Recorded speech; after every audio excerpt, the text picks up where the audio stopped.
Welcome to The Politics Guys, a place for bipartisan, rational, and civil debate on American politics and policy. I'm Michael Baranowski, a political scientist at Northern Kentucky University. I'm joined today by Cleveland area attorney and Republican factotum, Jay Carson. Hey, Jay.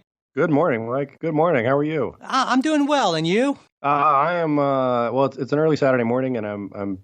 God, I always think I want to have something really clever, and I thought I did, and I blew it. You know, I was going to say yes. More worn out than a 24-hour the House manager doing a 24-hour opening statement. I was waiting for a John Roberts doing double duty sort of thing, but that would have been better. I was going to save something about. We'll get to that. John Roberts being the hardest working man in show business. There you go. That's a great. Well, we'll have to edit that to make you sound awesome. We could do that. So, yeah. But hey, before we get to John Roberts and everything else, I've got a quick but important message for everyone to start with today.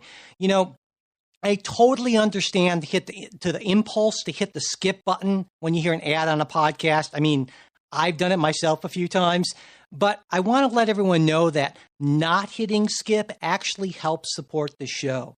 Podcast analytics, for better or worse, are now at a point where sponsors know when people are skipping ads. Creepy. They're watching. Yeah, they're watching. And the more people skip, the less we actually make from sponsorships. And of course, we are not, as you might have picked up, some great big media conglomerate. So those extra dollars really do make a difference to us. And of course, if you're super anti-ad, hey, I get that too. We always offer completely ad-free versions of every episode to all our Patreon supporters. And that's at, of course, patreon.com/politicsguys. And also, I want to thank one of our sponsors today, the Pawnee Public Forum, a podcast about parks and recreations, which is one of my all-time favorite TV comedies. The hosts, Mike and Josh, watch every episode together and then have great discussions after. And usually things, don't go too far off the rails. And there's no question in my mind that Tom and Donna would highly recommend that you treat yourself to the Pawnee Public Forum, which you can find wherever you get your podcast or by clicking on the link you'll find in the show notes. Okay, Jay, on to our top story for today, which is... What's going on this week, Mike? Not a whole lot, huh? So I guess we'll be talking about impeachment, right? Yes. Yeah. So what's kind of the lowdown on this week in impeachment? Well, we're in a weird situation here, Mike, because this is a topic we have talked about quite a while. Ad nauseum is the phrase that comes to mind for me, but yeah. And I think the conventional wisdom, and I think conventional wisdom is right, is that Trump will be acquitted. The only minor drama is who defects on either side. And in either case, those defections will be minimal, right? It's going to be sort of trivia points of, hey, who was the Democrat who voted to acquit Trump? It was Joe Manchin. Who was the Republican who voted to convict? Well, it was Mitt Romney or perhaps Olympia Snowe, someone like that. But it compared to the Nixon impeachment, where there was actually a president was going to resign and they didn't have the votes, and it was clear that there was going to be a conviction, or the Clinton impeachment, where although impeachment seemed unlikely, there still seemed to be it still seemed possible. Yeah, you know what I mean. And again, it was there was still a sense of drama, and there was also a sense of novelty about it, right? Because the last time it had happened. With Nixon, obviously, it was a huge national drama, and then sort of people expected the same with Clinton, and then it kind of sort of fizzled. And now, where we live in a 24/7 news cycle, and I think maybe we need to come up with a better word than that, because 24/7 doesn't really quite do it justice. Mm-hmm. With all the information that we're exposed to constantly. It's sort of like this has been so done and over for so long. So, I mean, you and I were trying to come up with a different way to look at it, a different way to talk about it. And, I guess one suggestion was, and I don't know whether we'll do this or not, but, I make the argument for impeachment and you make the argument against, was one suggestion. The other is maybe just to think about it in bigger institutional terms is where, what does this mean? What does this say? And I think one of my big big takeaways on this is that we're living now in a world where impeachment seems, it should be really hard, but it also seems really easy, and it's also it's one of these. It's kind of like a Clinton. It would seem very easy to indict, but very difficult to convict. And I'm wondering sort of where our founders would have been on this, if they would have approved of the easy indictment road but tough conviction road. Obviously, placing it in the Senate and having the high burden of 2/3 would indicate that they were for the latter. But I mean, I kind of want to get your thoughts on that. I mean, if just structurally, is there something that Congress ought to have pursued instead, or ought to pursue in the future, that is, closer to censure? And it's almost a weird thing because censure seems to be such a bland remedy that if we say, well, not impeachment, censure, then you have, I think every president who has a opposite party controlling Congress ends up being censured going forward. Well, so I think this reminds me of an Onion article from I guess a few months ago.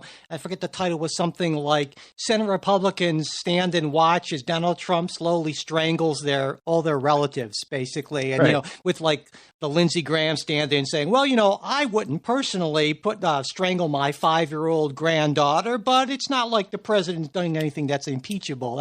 And obviously the Onion in its own way, I think, making the point that and this goes back to your talk about the framers. I think the framers totally missed the boat on how powerful factions would be, and certainly they couldn't have known anything about modern media. And so I feel like certainly I might disagree with you a little bit on that. But okay, maybe let's put the founders at the time, of the founding, right, in say 1781 or something. Maybe they wouldn't have, but I think by like 1800, you've had that.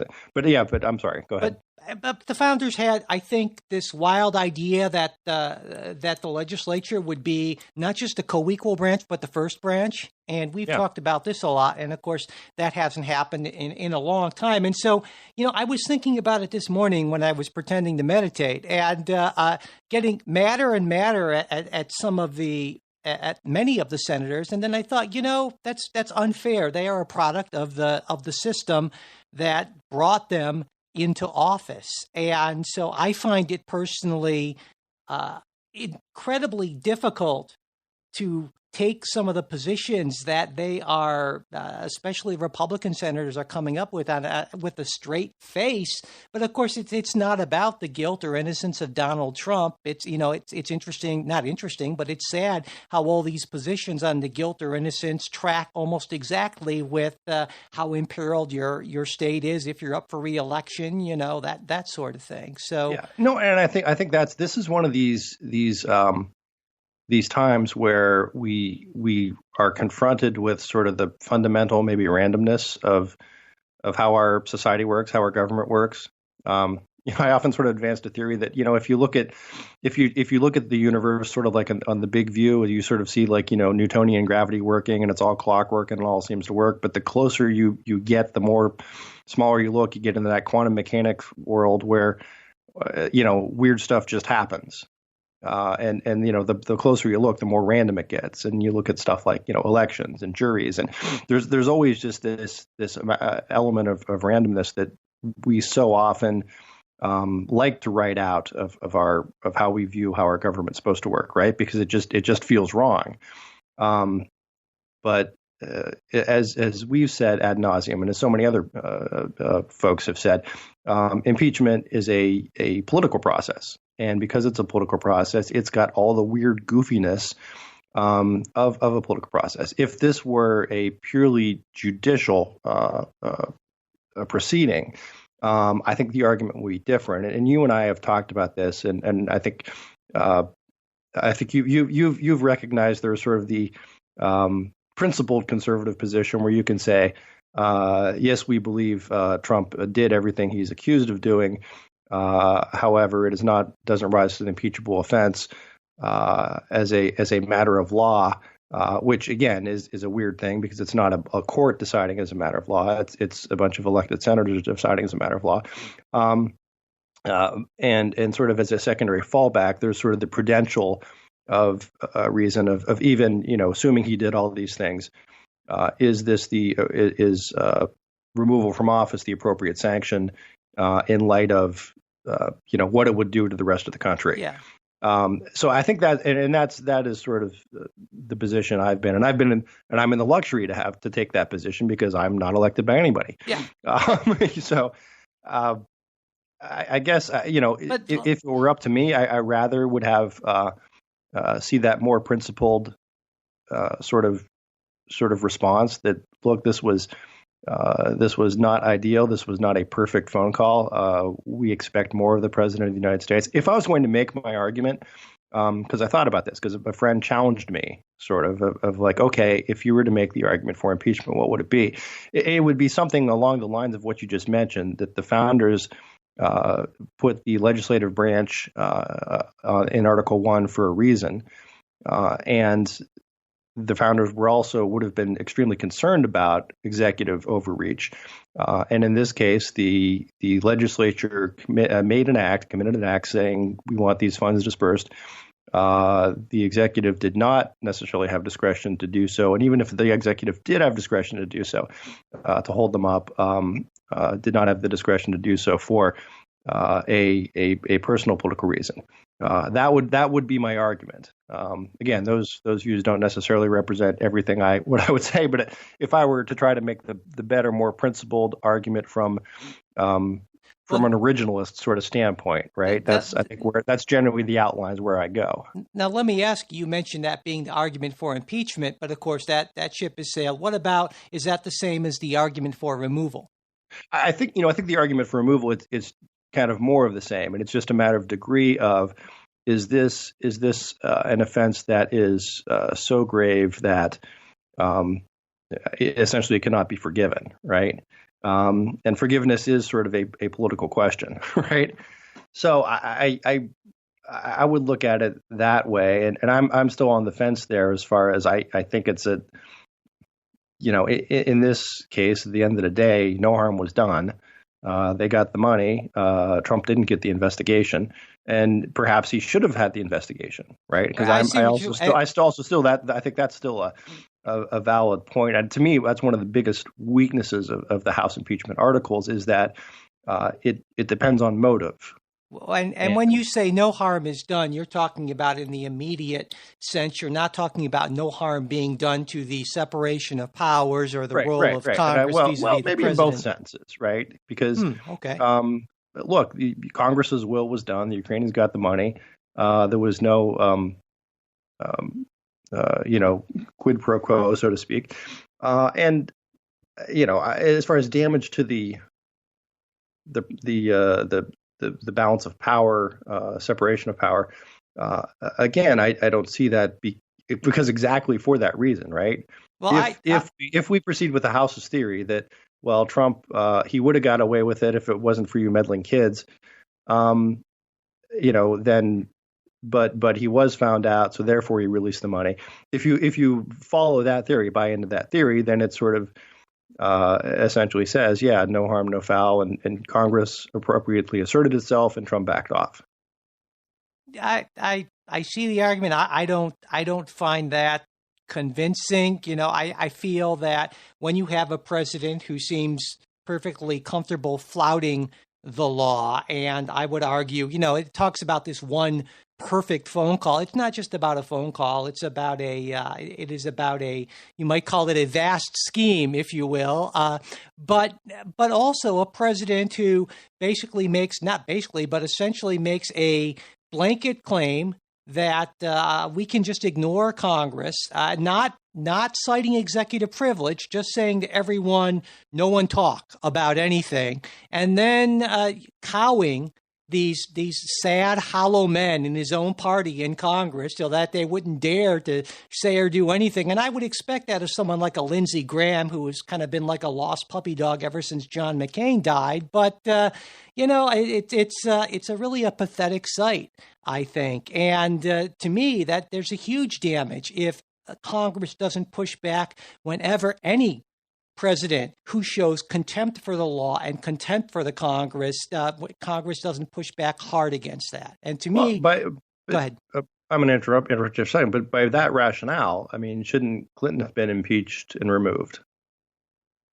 Well, I'm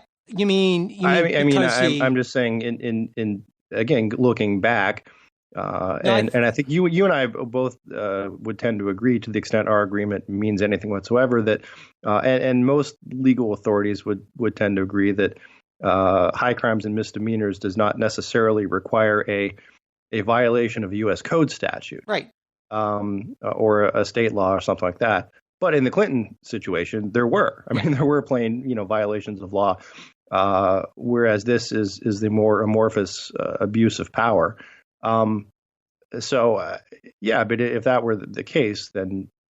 Well, no, I think that there are differences in that. What Clinton did, now the case against Clinton was proved much more clearly, but then there's the secondary issue of whether or not that violation of the law or that offense rises to the level of a removable offense. It's much easier. It was a disbarable offense. No, sure, disbarable, but is it removable? I don't think so in Clinton's cases, but I certainly think so given the scope of what Donald Trump is doing, that it's absolutely removable.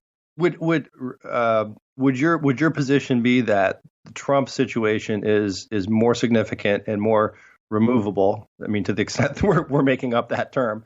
Because it involved foreign actors versus purely both because it involved domestic. Yeah, both because it involved foreign actors, both because it involved that, and also just the scope of his defiance. I think, yeah, absolutely. So, I would push back against you there, because it's one thing for the president to instruct his advisors not to cooperate or testify, because there is a real thing of executive privilege. Donald Trump has never cited that at one. Well, if you want to say he hasn't cited it, it's true. That's why I want to say it. No, I mean he cited. They subpoenaed.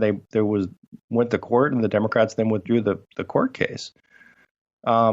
And I think there's certainly, whether he has officially said this is executive privilege or not. But what he said is just a blanket. Now, executive privilege is certainly a very real thing, even though it's nowhere in the Constitution, or maybe it appears right next to that right to privacy. I don't know, but it certainly has been established through precedent. But executive privilege doesn't mean that you can ignore that the executive can do these blanket sweeping things. Does no one say anything? So executive privilege is more when a specific request is made saying, no, we will not do that because of this specific reason, which falls under executive privilege. That's not what Donald Trump did. With the subpoena. Yeah. Exactly. What Donald Trump has said was just, this is a blanket, no one say anything. Yeah. Or else you'll get whacked. I don't know. Or taken out, I think. But of course, again, there's not in the situation we have, the way congressional subpoenas work as opposed to court subpoenas. There's not necessarily a response where you go to the court and say, I move to quash this subpoena. I'm not going to show up for reasons X, Y, and Z. It is more just a matter of you just kind of throw it in the trash, which is exactly also what Eric Holder and his Justice Department had done during Fast and Furious. And there were multiple times where the Congress had cited him to be in contempt of Congress for failing to produce records. And so forth. Yet no impeachment. So I'm willing to if I were to put the other hat on, I think it's much tougher to argue the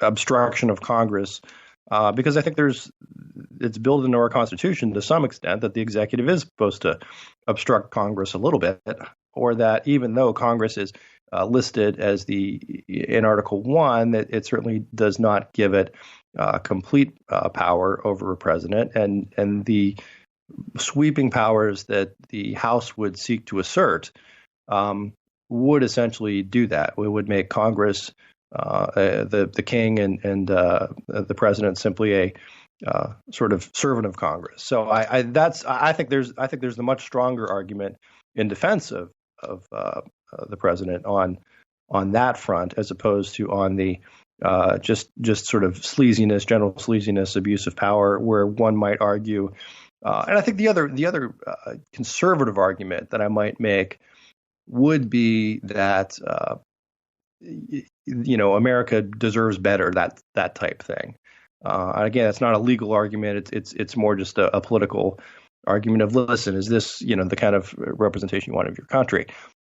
But that said, I would struggle were I in the Senate to find a reason, or to find a principled reason to not vote to convict and remove President Trump. Really? I guess. Well, that's you've changed on your position then, because before when we had talked about this, I think you were all for impeachment in the House, but you didn't think removal would be appropriate. And the main reason I thought that is I was thinking. You watched 8 hours of Adam Schiff. Not at all. And that's done it to you.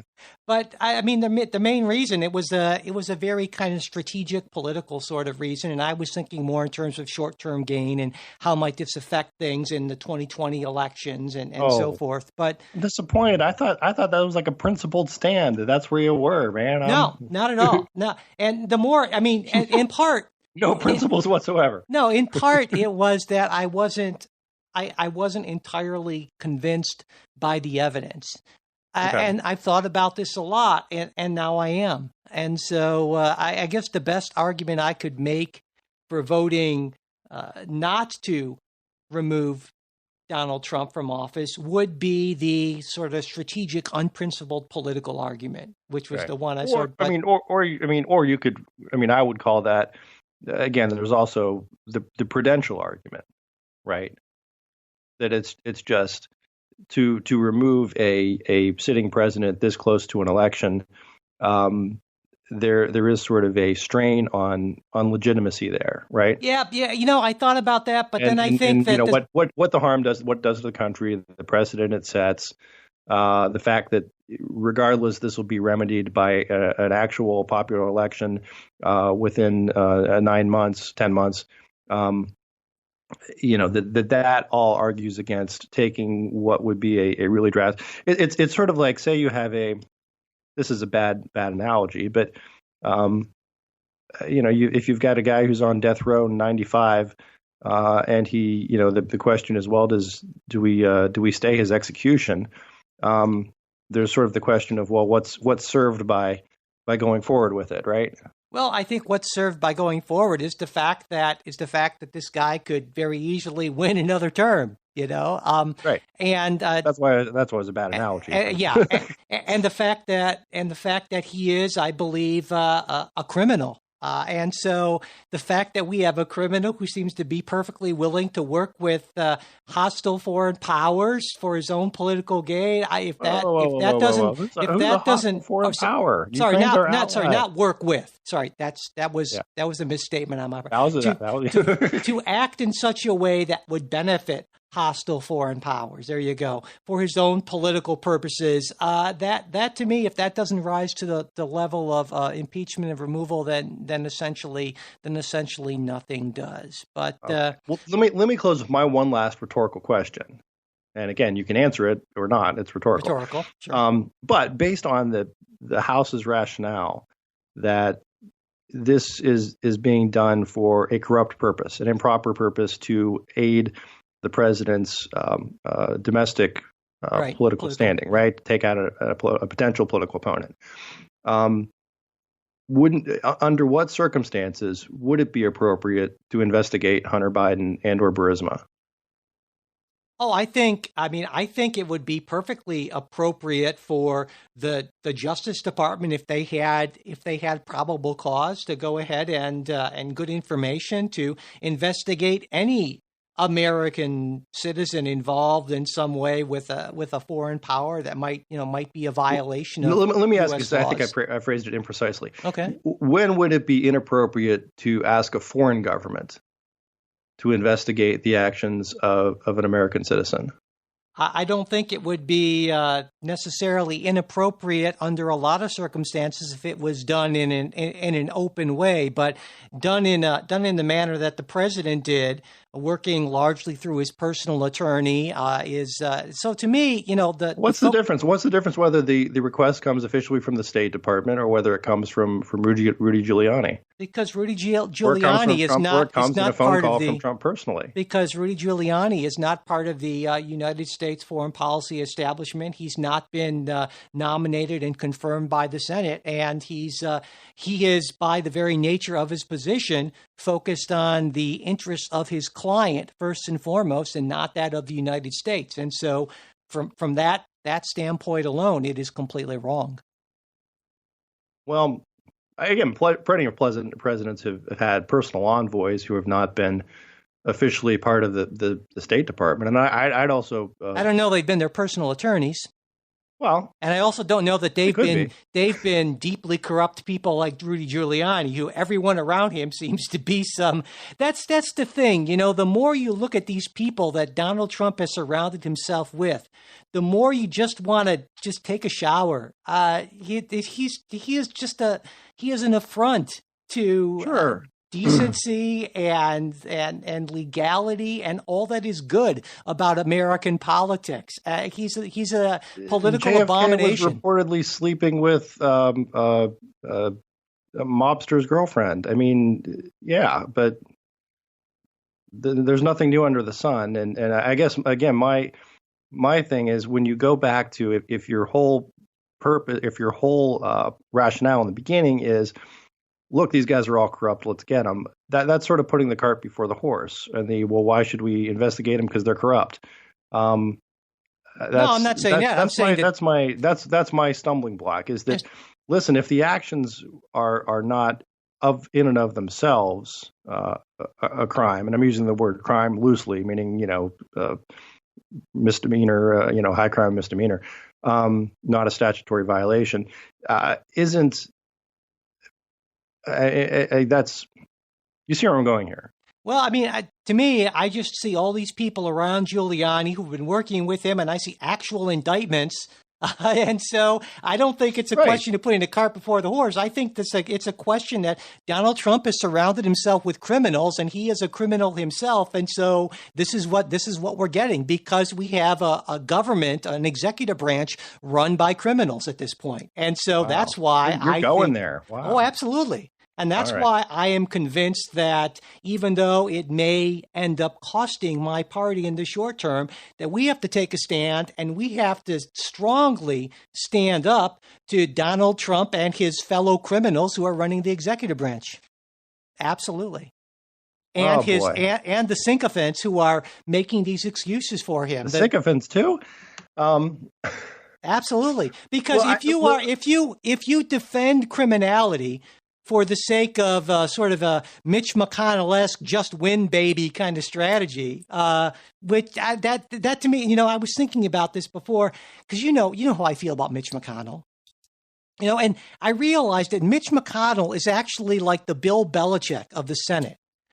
He's this sort of like soulless robot. And I do like Mitch McConnell, and I do hate Bill Belichick, but I would agree with that analogy. So they understand the rules. They know how to manipulate them. It's all about winning and nothing else. There's not a trace of honor or decency. It's just about coming out on top in the end. And that's why I actually dislike Mitch McConnell much more than Donald Trump. Donald Trump, there's this I think I might have mentioned it before on the show, Mike Birbiglia routine about Donald Trump being kind of like a horse in a hospital, or I'd say like a monkey in a museum. He's just kind of screeching and, hurling crap wherever he goes. Right. And you don't blame the monkey, you blame the people who let him into the museum. So yeah, and those are the people I'm blaming. Donald Trump is just this horrific criminal id who's just let loose in the government. And who did this? Well, that gets back to maybe more systemic problems that we have, and how did this man get elected, and that kind of thing. Let me throw out one more thing. Sure. And I keep saying that because we've gone long on this topic, but hey, it's how often it's do you get big impeachment? Topic. No, absolutely. Again, in the future, it may be every couple months, but you mentioned how can these sycophants defend President Trump? But isn't there an argument to be made? And look, I've certainly made this, and any civil libertarian would have made this, that to some extent, when you defend a criminal defendant, and let's assume Trump is a criminal, all these people are criminals, there's also inherent in that a defense of the system, right? A defense of the constitutional system, that this person is entitled to a robust defense. And going back to John Adams defending the British and the Boston Massacre, so many other horrible people who may have had defenses, but those defenses helped to uphold the constitutional rights of accused. Yeah. And in this case, there is a case to be made, whether you like or dislike Trump, that there is a constitutional case to be made to preserve powers of the executive, and also a constitutional case to be made that impeachment ought not to be, I don't say willy-nilly, because you're beyond that point already, but you get what I mean. I think there can be a principal argument to say I'm going to defend the president on this. Yep. That's doesn't have to do with being a sycophant or being politically cowed, but saying, listen, this is an important issue here on separation of powers and on when we exercise this extreme power, and I ought to proceed carefully and cautiously. I absolutely agree with that. I certainly do not question at all the fact that the president, like anyone else accused of some sort of high crime or misdemeanor or any kind of crime, deserves medium crime or misdemeanor. Yeah, exactly. Deserves a robust and full defense. And there are ways to defend. There are ways to defend the client honorably, and there are ways to defend the client dishonorably. And so I think there were certain parts of the president's defense that are reasonable. I may not agree with them, but they're reasonable. You've raised a lot of them. But then there are things like the president's attorneys calling the process rigged and questioning the legitimacy of the process itself. And I think that goes beyond the pale. So you can defend your client fully and fairly without deciding, hey, I'm going to try to rip down the system itself. And that, I think, goes beyond what is the legitimate duty and honorable duty of someone defending a client. And that gets into where you get to be just throwing your principles away because, well, it's win at all costs. That's my issue. All right. Well, I think we'll probably have to run, but I would have a great comeback to that. Maybe, I'm sure we'll have time to hit it later. This ain't over. It's not yet. It's not like we won't be talking about this again. Yes. Okay. Well, what else is going on this week, though, Mike? Well, before we get to that, I want to thank our other sponsors for today. The first is Empower, and if you're interested in saving a lot more this year, the Empower app can help make that happen. With Empower, saving and managing your money is a breeze. Their set it and forget it autosave function lets you put in your weekly savings target, and then every day Empower studies your income and spending and automatically moves the right amount of money into your savings account where you're less likely to spend it. And in addition to that, Empower can actually negotiate your phone and cable bills for you, which can be super useful. They've also got actual human being coaches who you can text for individualized recommendations. So if you want to save big this year, download Empower. That's EMPOWER in the App Store or Play Store. I did, and over 650,000 other people have too. And even better, Politics Guys listeners get $5 when you use offer code Politics Guys and reach your savings goal. So just visit empower.me/Politics Guys for more details.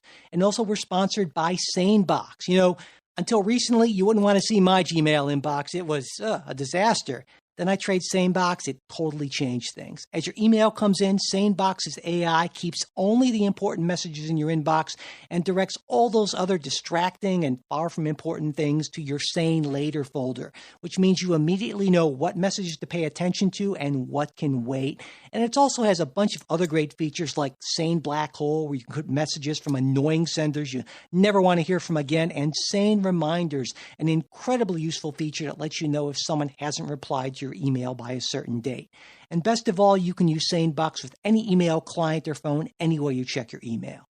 So check out how SaneBox can magically remove distractions from your inbox with a free 2-week trial. Visit sanebox.com/politicsguys today to start your free trial and get a $25 credit. That's sanebox.com/politicsguys. Okay, Jay. So next we were going to be talking about moving on from impeachment to, something we talked about. Justice Roberts' day job. Yeah, talk about the hardest working guy in politics this week. Now, this is a case I know that you had been particularly interested in for a while, because when we did our new term preview thing for the Supreme Court, this was a case you brought up right away.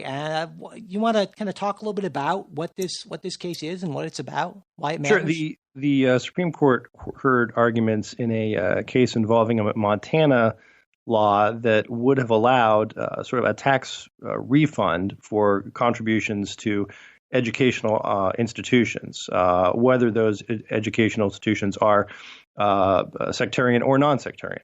So, for example, if you gave money to a private nonprofit school, you could get this $150 tax refund. Likewise, if you gave money to Saint whoever's Catholic school, you could get that same $150 back on your taxes. And the Montana courts had ruled that this violates the Montana Constitution, which contained what would have become known as Blaine amendments by the eponymous Representative James Blaine, who in the early part of the century proposed such an amendment nationally, and then it sort of was picked up in various states. And at that time, it was, and I think you and I could agree on this, it was an anti-Catholic statement, because to be clear, there were waves and waves of people coming into this country with goofy names like Baranowski, and something had to be done. But but just to be clear, you and Justice Kavanaugh mentioned this, but this law was passed in 1972, I believe, and so I think the connection to calling this a Blaine amendment, I think is certainly a stretch, because the argument that this law was passed in a spirit of violent anti-Catholic bigotry, I think is more than a little bit of a stretch. But I don't think that matters in the end. But I think that's an unfair characterization, I would say. Well, I'm happy to be lumped in with Justice Kavanaugh. I would. But let's say that the intent, though. I mean, Montana's had a prior ban in the 72. Was just sort of the most recent iteration. And that's what the state argued. Obviously, there's no bigotry because this was enacted in 1972. But regardless, if you set aside the motive, because let's set aside motives, right? We were just talking about that. What are your thoughts as far as is this a impermissible meddling or of state support with religious institutions, given that 2 years ago in a different case, Trinity Lutheran versus Comer, we had a 7-2 majority say, look, state funding to help pave a playground for a Catholic or for Lutheran church playground does not violate the Establishment Clause. What's the difference if you have a blanket, you get a tax rebate for any school to which you donate money? And where does that leave us? I mean, my sense is that there's going to be 5 votes to strike down the Montana statute, but amendment. But we'll see. But I think it's an interesting. There were interesting arguments. So I mean, what's your take on this? Is this a grotesque religious bigotry, or is this the imminent theocracy? Well, I think that there are 3 levels at which I look at this. There's the policy level, there is the technical standing level, and then there is the First Amendment Establishment Clause level. And so let's take those in I don't know numerical order. In sort of random order. First, on the First Amendment Establishment Clause level, which is really the kind of key principle here. Now, the Establishment Clause, I think it's well accepted, means, of course, that Congress can't establish a state religion or favor religion, but more generally, it means that the law needs to be neutral with regard to religion. And so it seems to me, given how this program is set up, the aid to schools, it's very indirect. It's not direct aid given to religious schools, right? And it's true that around 70% of the private schools in Montana have a religious affiliation. But that's probably true of a lot of private. Yeah, exactly. I think that was probably not too far off for most of the country. Yeah, absolutely. And so it seems to me that I think that this law is perfectly permissible. And I find the arguments that were made at the Supreme Court by the left here sort of odd in a way, because the argument was basically one of the main arguments, not the standing argument, which I want to get to in a minute, is that it's okay for the state to either what they call level up or level down. And I agree. And what they mean by that is the state was well within its rights to either make a program available to all, regardless of religious affiliation, or not give it to anyone. That would be leveling down. Right. Yeah, absolutely. And that's the argument is, well, no one has anything to complain about because, well, we struck the program, but we struck it equally for religious or non-religious. Nobody gets a tax rebate now. But here's the problem, to me, at least. Here, it's not the legislature that's making this leveling down decision. The legislature already decided to level up, right? Because the legislature said, we're going to level up. We're going to make this available to everyone. And I would argue if they didn't, then there would be a separate problem. But absolutely, then it was the state Supreme Court that decreed that the state had to level down. And I don't think that follows at all. So if the legislature had, of its own volition, canceled this program, had voted to rescind this program, then I would say, yeah, absolutely. There's no case here. There's no, there's nothing that was, but it wasn't the legislature that did that. It was the court. And so that's a barrier I can't get over. And that's where I think there's hope for you yet. Well, so Now, on the standing issue, though, I think there's a much better argument. In fact, Justice Roberts actually seemed to be somewhat sympathetic to this argument as well, because the funding is given directly to the schools, not the parents. And so the proper plaintiff here would presumably be a religious school that was denied funding. And so I think that if this goes in the favor, or if the liberal justices have their way, it's going to be because Justice Roberts joins them on the standing issue, and I could see that certainly happening. And finally, actually, before I get into finally, what do you think about the standing question? I think a couple things. It's almost, and maybe it's a little cheating to say, look, if the court didn't really think that was going to be standing, my sense is maybe they wouldn't have taken the case in the first place. Yeah. Now again, that's that's sort of a. It only takes four. Reading stuff between it only takes four. But still, if the issue were that clear cut, that look, I don't think this is the case, right? And if we are going to issue a big decision and strike something down, a big First Amendment decision, the sense would be you'd want it to be a clean case, right? And this is not. Now that doesn't, of course, that means absolutely nothing. That's just me sort of trying to get in the heads of the justices. That said, I think this does come down to there's sort of a liberty interest on behalf of the parents of who they give that money to and what they get it for, if you know what I mean. So I think there's a standing argument to be made, even though it's the schools that receive the money. It's the parents who then receive the money back in the form of a tax refund. Yeah, and see, that seems to me to be that sort of super weak standing argument along the lines of when people would try to argue standing because I'm a taxpayer. And of course, the court has said, no, that's not. Right. No. Yeah, obviously there's no taxpayer standing. And I don't mean it. But this would be a situation where the state has established essentially a benefit or a right.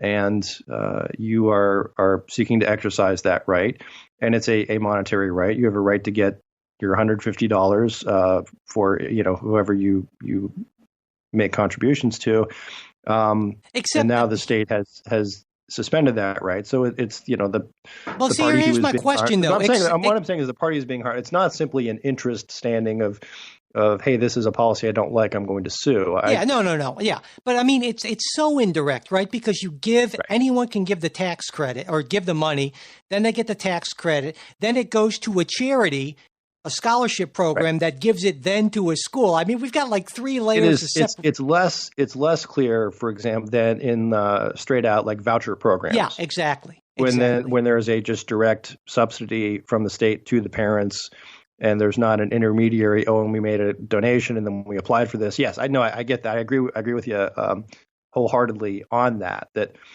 it's kind of like there'd be a cleaner way to do this. Yeah. I mean, on the substance here, on the First Amendment issue, you and I agree.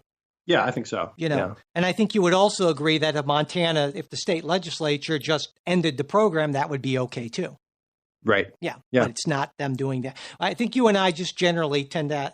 Right. I mean, and I say, from a purely legal. Yeah. I mean, I think policy wise, I think it's a fine program.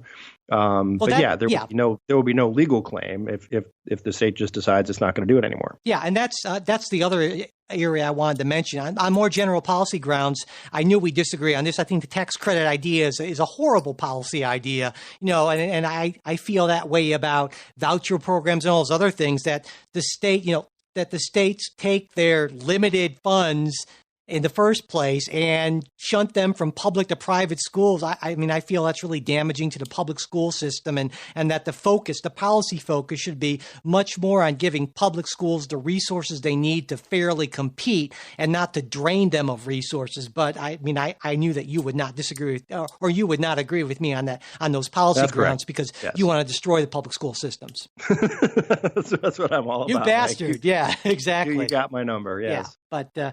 But yeah, so yeah, I thought, like I said, I thought that on the First Amendment issue, we would probably see things eye to eye, and on the policy issue, we would not come anywhere close to seeing things eye to eye.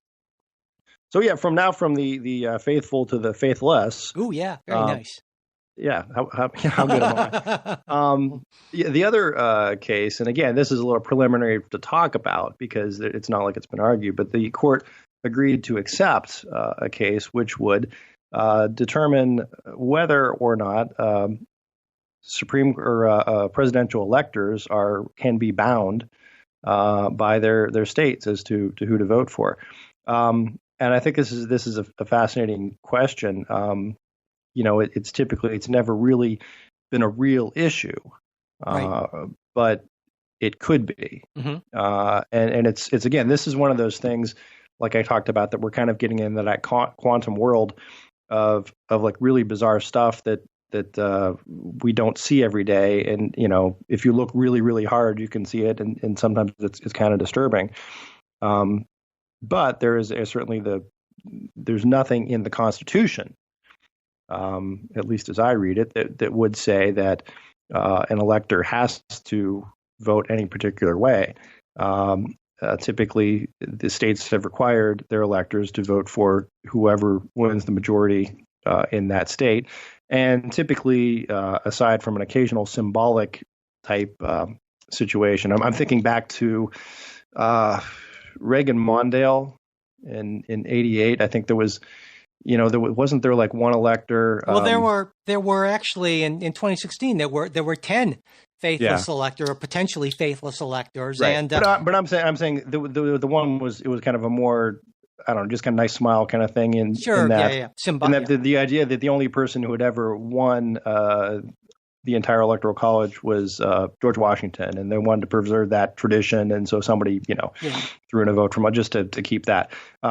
Whereas there were sort of protest votes in 2016 for John Kasich in some cases. To me, this is an interesting case because it seems to me we have two related questions here. Number one, can states set basically whatever standards they want for presidential electors? And I think the answer to that question, looking at the Constitution, is yes. But then the where it gets interesting is the second question: can states take action against electors who violate the standards under which they were chosen for the position? And to me, the answer is no, and that's only because I think a basic common sense understanding for the very reason for the existence of the Electoral College and any reading of what the framers had to say about why they created it makes it clear that they wanted the electors to exercise independent judgment. And so if they're locked into voting, well, there'd be no point to have electors. You just would have an automatic system where the electors would be, where the electoral votes would be awarded automatically, right? And so to me, the bigger thing, what I'd like to see is, I just like to see an end to the Electoral College, of course. My first preference would be for a national popular vote, but as a compromise, I think that the Maine and Nebraska system at least gets part of the way there. And for folks who don't know how that works. And that would be, go ahead. It's that in Maine and Nebraska, 2 electoral votes go to the statewide popular vote winners. You can think of that as sort of the Senate electoral votes, right? And the other electoral votes go to the winner of each of the congressional districts. So there are 2 of those in Maine and 3 in Nebraska. And so what I really like about this sort of idea is it would give people in places like, say, Orange County in California or Dallas, Texas, would give them a presidential vote that might actually matter, might actually mean something while still sort of honoring, if you will, or appreciating the arguments of the people who would say in the presidential election, it's not just people who are voting, it's states who are voting and are represented. And so it maintains some of that balance. I'm not entirely convinced by that argument, but at least it gives a pretty big weight to that argument. Yeah. And also nice, it's nice that it doesn't require any sort of a constitutional amendment or anything like that. And obviously 2 states already do it. So I was kind of curious on that larger issue, what you thought about that, the Maine and Nebraska system. Well, the Maine and Nebraska, again, I would agree with you on, I would respect states' rights to do what they want to do with their electors, whether or not is a good policy decision. I don't know. I mean, at this point, I think the Maine and Nebraska experience hasn't changed much, right? Because they have so few. I mean, if exactly. California did it or Texas, so few, and I think as a practical matter, the overwhelming, it's not going to be close enough, and the overwhelming votes, if you do it by district, are still going to track what the popular vote is for that state. Largely, sure, but I mean, in a close presidential election, if there are a few electoral votes here and there, that could make a big difference. Right. So I guess that's the thing, and I guess we would need to think about. Does that do people voting in a city have their own elector, or do states have electors?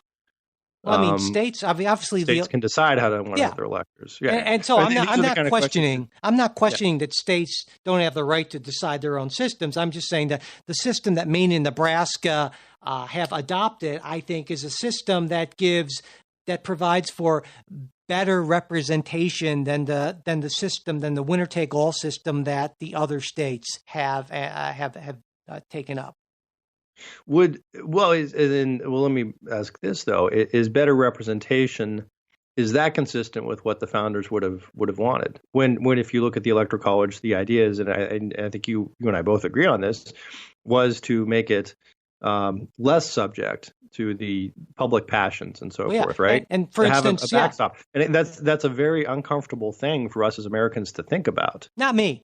That's just because I don't think that the founders were demigods and that we should bow and kneel to them and all that sort of thing. Obviously they didn't think that direct election of senators was a good thing, or it would have been in the Constitution, And so, so I think that for the world of today, better representation, more accurate representation is absolutely a good thing. We don't live in the world of 1789, and that's a good thing. And so a lot of the institutional design that they put together that made perfect sense to them back then isn't necessarily as fitting. And so we should, that's why they created in part some of this flexibility for states to change their arrangements and so forth, so they could adapt it as opposed to just sort of this unthinking fealty to the framers.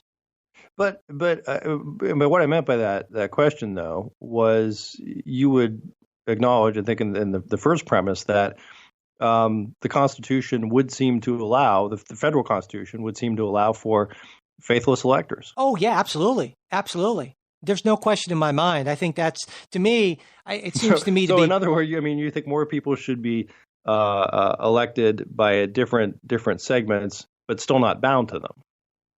Well, no, I would just do away with the Electoral College entirely, and maybe keep electoral votes, okay, I but not having the intermediary of the electors. Exactly. Yes, I think you would have the automatic designation rather than.